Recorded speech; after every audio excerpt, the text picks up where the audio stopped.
because we're going to be talking about commitment, which is so crucial. I don't even know any other word to use right now. It's just paramount to anything in going forward in life and and in changing anything in life. You've got to be committed. You've got to have some commitment. And yet, commitment is the very thing that we resist and that fights us more than anything else. People call it motivation. So we might be all gung-ho one day to lose weight. I've done this so many times. I'm going to be gung-ho to lose weight. And you start out maybe a week or two into it, maybe even 3 weeks. You maybe lose a few pounds, and then suddenly you start dropping off. And then you kind of just, oh, I'll get back on it. And then you never do. And then a lot of times you gain the weight back. Hopefully not more, but sometimes that happens as well. And then you're kicking yourself 3 or 4 months down. You thought, if I just stayed committed, I would have lost that weight by now. I would have been more at my goal. But why do I keep doing this? Why do I keep self-defeating, self-sabotaging? When we come into this world, in my personal beliefs, that we came here on purpose, and that we have a life plan, but not every single particular is planned out in our life, but a general. There's certain things that we want to grow in and learn and experience in this life. So we don't have the challenges that we have in this life in the other side. So in this dimension, it's a third dimension. It's a dense dimension, and we are able to take our creations and experience them in a very dense with matter, right? We're under certain types of laws in this dimension. Okay, so like the law of gravity, that's one of the laws, where in the other dimension we can kind of go from one spot to another, and when people have out-of-body experiences, they notice that that's what happened. They can just think of something and be there, right? In this dimension, we don't do that. We have the law of gravity. We also have the law of magnetism, or the law of attraction. So it's an attraction-based universe. It is not an assertive-based universe. And the whole point is, we're on the other side. We're light, and it's love. But every artist knows, and I don't care what the art is, every piece of work of art is always enhanced and brought out more vividly and beautifully when you add shadow. And I don't care what type of art it is, whether it's a painting or it's a movie, or you're adding the darker parts of things, you have this love story. It's not going to be as exciting if you don't have that thrill and that conflict of losing that love and trying to get that love back. It's the conflict that makes that love even more endearing, right? So we are here for that purpose. We are here for contrast, because in contrast, everything becomes more vivid and more alive. We are here to experience. We are here to be human beings. Or in other words, we are here being a human so that we can experience some things. And I'm kind of setting this little foundation because it's going to help me go into the whole idea of commitment and why there's this struggle. Some of the reasons why. I'm sure there's many, many reasons that could be added to this, but from what I've learned so far, what I'm learning with this, okay? We come into this world from a place of pure unconditional love and oneness. So we don't really experience separateness from the other beings where we're being. We feel the oneness in even Christ when he taught I and you, me, we and the Father and us. He taught this oneness, and most of if not all of your gurus, holy men throughout time, taught of oneness and unity, that there is really not even any space between us, any real space. But part of this whole expansion and this whole dimension is experiencing individuality and separation. So we come in here from this warm baptismal from a place of unity, from a place of being able to go hither and yon. And it's dense. We come into a body that is heavy. We can't go hither and yon any longer. We're helpless. We're completely dependent on those that brought us into this world and whoever's going to be caring for us, okay? We're completely dependent upon that. So we come into this world and we experience this separateness. Now, there have been studies that have been done, and they have found that babies, when they're born, they can have all their needs met. They can be fed, completely fed, warm, everything, have all their needs met. But if they are not held and loved, they will die. Even though they're being fed, even though they're being cared for in every way, if they are not held, they will die. That's why we have this endearing baby time with mother, because we have to slowly be able to draw away into this separateness. When we come into this world and we come into a home that is very unhealthy, when we come into that type of a home, that separateness is felt more keenly, because we're hungry for that love. And in a healthy home, you have this child that is being adored. I mean, when my grandchildren, okay, when they come over, we laugh. Even when they're being little boogers, we laugh at them because they're so cute, and we love them, and we know they're learning and growing and learning their way around things, and we just love them. And so in a healthy home, you're just adored, and you're protected, and you're fed, and you're clothed, and you're loved, and you're read to, and you're listened to, and you're everything. When you're in a home that is not healthy, the parents are largely unhealed from a millennial of trauma, family-based trauma that's been passed down, and you're born into these, and so many people are, and the degrees of which they are born into is different for everyone. What happens is that becomes extremely traumatizing, for one, because you have this jolting separation from love to the point where you don't feel like you can survive it, because you're dependent on them to survive in the physical, and you're not used to the separation. And so now you're being pushed away, and your needs aren't being met. And so we learn early on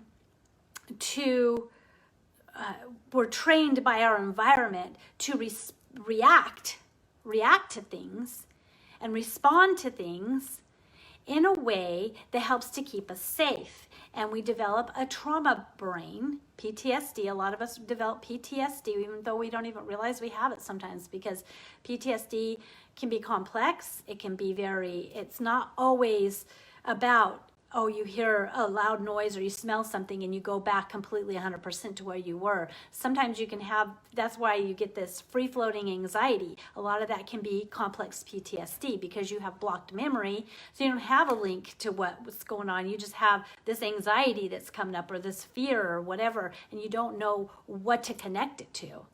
Okay, and a lot of that is because as children, we kind of separated ourselves from the incident and blocked it from our memory so that we could continue on with life. This all ties into commitment, because what happened is, in a healthy home, children are naturally rewarded because they're constantly being challenged by a healthy parent that says, hey, let's go teach you to ride a bike. Okay, and they get on a bike and they work at it, and they might fall and cry, and then the parent loves on them. Then they help them have the courage to get back on that bike and to try again, and then they cheer them on, and they have this reward of, wow, I just learned how to ride my bike. I'm so excited, and look at my parents are so proud of me, and I feel so happy that I can do this, and wow, I'm such a big kid, and look at how I can grow. Look at what I can do. I can do what my brother's been able to do, and I haven't been able to do. Now I can do it. I can ride my bike. When we are in trauma where we don't have that, maybe a little bit, maybe in some degrees, but overall, what we've learned instead is a punishment-based system. So we learn that to do things and to be certain ways and to accomplish certain things so that we don't get in trouble, so that we don't get punished, so we don't get grounded or spanked or beaten or yelled at or intimidated or made fun of or bullied or whatever it is that happened that traumatized us in that way. We are used to and we're trained that way from a trauma-based mind, that in a punishment system, do it or else, rather than in a reward system. Now, a healthy parent may also, when the child is being challenged with things that really doesn't see the benefit of completely, but the parent knows it needs to, like maybe reading or cleaning their room, a healthy parent is going to help them along the way. Try to teach them about why it'll be beneficial. When they accomplish it, say, see the difference? See how good it feels? Now your toys are all organized. And look, we did it together and it wasn't really that hard. Look, I'll show you the steps. Or reading. See, now you can read a whole book. And so they help them along the way with those, with a reward system, with making it praise. Sometimes they might give them monetary rewards or promise them, like, I'm going to take you out into an ice cream, or we'll go buy you a special gift or something like that. Sometimes they'll reward them in those ways. But in a healthy home, regardless, the main system that they're trained under is this reward system. And so accomplishing something, committing to something, becomes a positive experience. Where when we're in an environment where all we're doing is trying to earn love, trying to avoid being attacked in some way, trying to avoid that and trying to earn somebody's attention and love, when that becomes the way we're trained, both these ways are carried into adulthood. And then we find ourselves comparing ourselves with people and going, look at, they have so much motivation. Well, we don't know how they were raised, what their reward systems were. And some people are completely motivated and driven until they're in the hospital. Okay, so we have to not compare ourselves to other people, and we have to really consider why ourselves personally, why we're having a hard time committing to something. We have to think about that. Why is it hard to commit? Why is it hard for me to stay committed to eating healthy, to self-love, to prioritizing myself, to making sure I get to bed on time, to making sure I have fun, to making sure I go and buy myself clothes, to making sure I take care of myself, to making sure that I am saying my mantras and doing the things that I need to do, waking up and having time alone and doing the things that I need to know to feed and nourish my soul, doing some meditation, doing some yoga, going out and getting in nature, all these things that we know if we were just committed to them. We see them all over social media. The healthiest people are out there in nature, eating healthy, going on vacations, and we're like, I want to live like that. I want that. And we're comparing ourselves.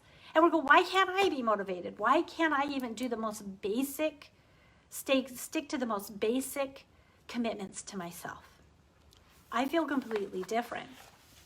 The other thing is, the environment that we were raised in often is very negative. At least mine was. Okay, so I'm talking about trauma-based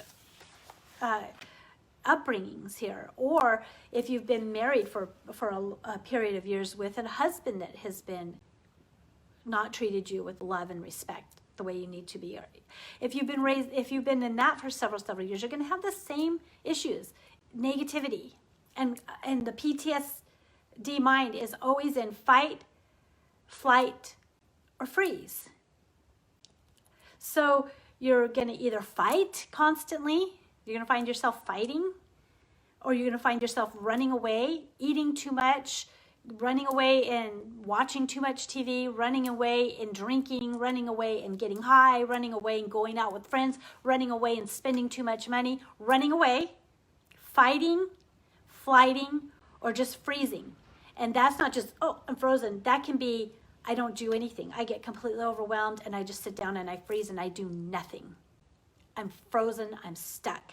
That's a PTSD mind. And that comes from experiencing trauma. So what do we do about it, right? What do we do about it? Number one, have a really solid why. Then you want to ask yourself, you want to bring it into the present, all right? Because again, we're in this law-based universe that is of attraction. So you have to start embodying it now. So it's bringing it into the present.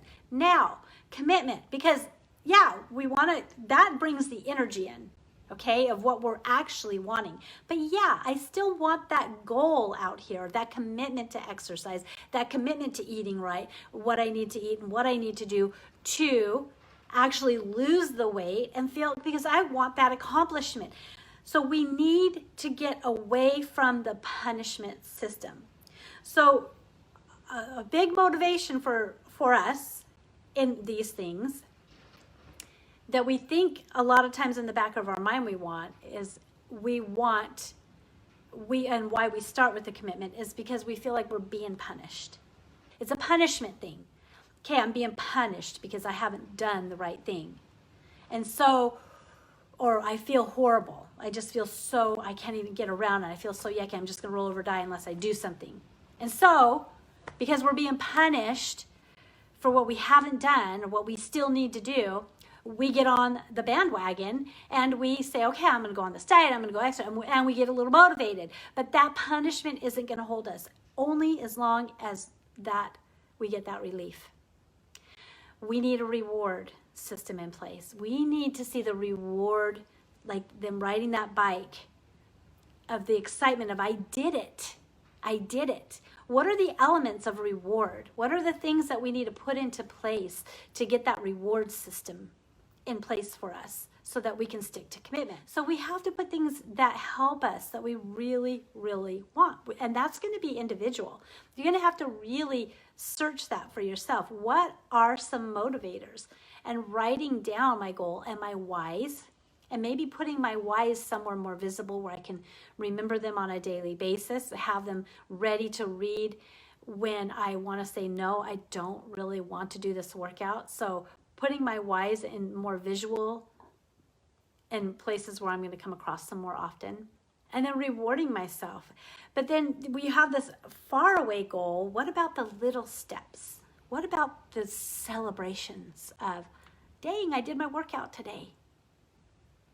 Where is the stopping and going, hey, Liz, good going. You did it. Boom. And at the end of the week going, man, I've done my workout every day this week. I'm going to go and, give myself this little reward. Having them ready and in place. Rewards that actually mean something to you. What is something that you really want and that you could reward yourself with? We are, again, where I started out with, we are here being human. We are here because we want to experience some things. By experiencing them, we learn, we grow, we expand.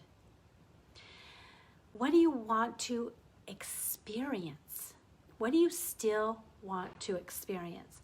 And go deep here, because we could all think, oh, that would be cool to experience. Like I've had things like, oh, I'd love to get in the water and swim with dolphins, and I would love to go surfing, and I would love to go skiing. But how much do I really want to do those things?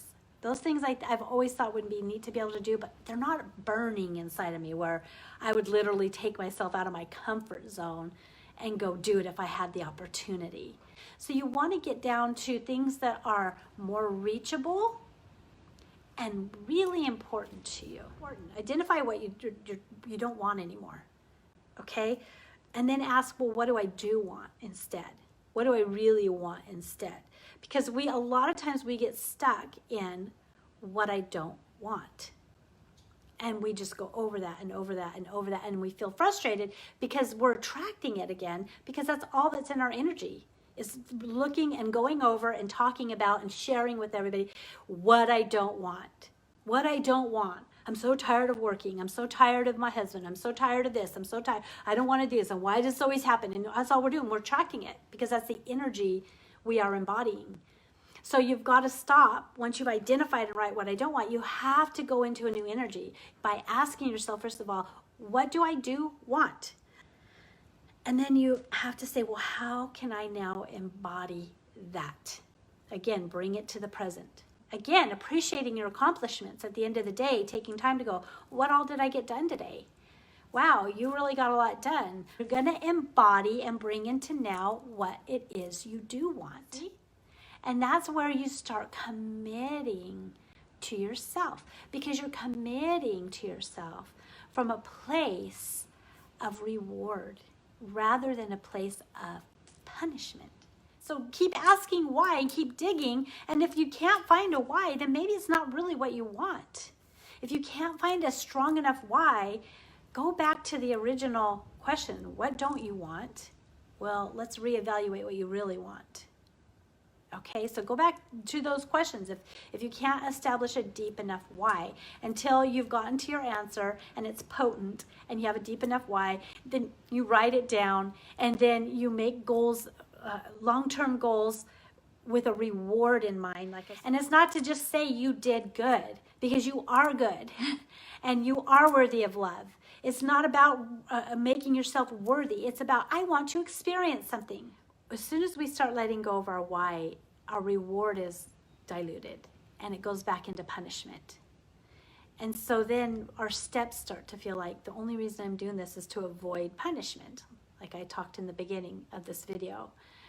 So we need to realize that where that is coming from when that happens is from the past. It comes from past patterns and past habits and past beliefs, that we do what we do to avoid, to earn our love and to avoid punishment, not for the reward of, wow, I did it, or the reward of something that we're really excited to get or receive. That's what's happening with commitment right there. Right there. That's just the crux of it, the core of it, right there. It's we dilute our why, or our why isn't strong enough to begin with. And it becomes a punishment system. And I mean, there's proof, there's evidence that punishment doesn't work. It's only a temporary fix. Because all people want at that point, they're back to the PTSD mind, fight, flight, or freeze. And all they want is relief from that. To be sustained in commitment, you have to get back to the reward system. Set rewards in place and embody what you want. Ask yourself, how can I embody what it is I want to feel right now? We are human beings that want to experience things. And if we're always waiting to experience something, hopefully I'll experience something I enjoy tomorrow or next week or in a month or whatever. Hopefully we're missing everything that we are experiencing in the here and now. Have a strong reason that puts passion, that lights a fire under you. If it doesn't light a fire under you, it's just kind of this thing. The reason is, most of the time I have found when it hasn't lit a fire under me, it's because it's got that base under it that's about, am I good enough for love? Am I being good enough to be seen, to be heard, to be loved, to be appreciated? And so when I see that base under there, I have to go, okay, Liz, go back to the mirror, go back to myself. I love you. What can I do to show you how much you are loved by me? I'm going to get off here, and thank you again for being with me, and I hope you have a great day. Bye-bye.